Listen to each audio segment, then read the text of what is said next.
Happy Christmas. Merry merry Christmas. దేవునికి మహిమ కలుగును గాక.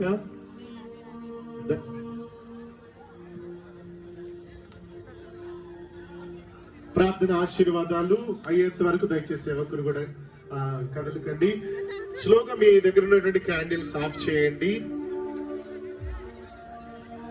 మీ మొబైల్లో ఉన్న ఫ్లాష్ లైట్ కూడా ఆఫ్ చేయండి.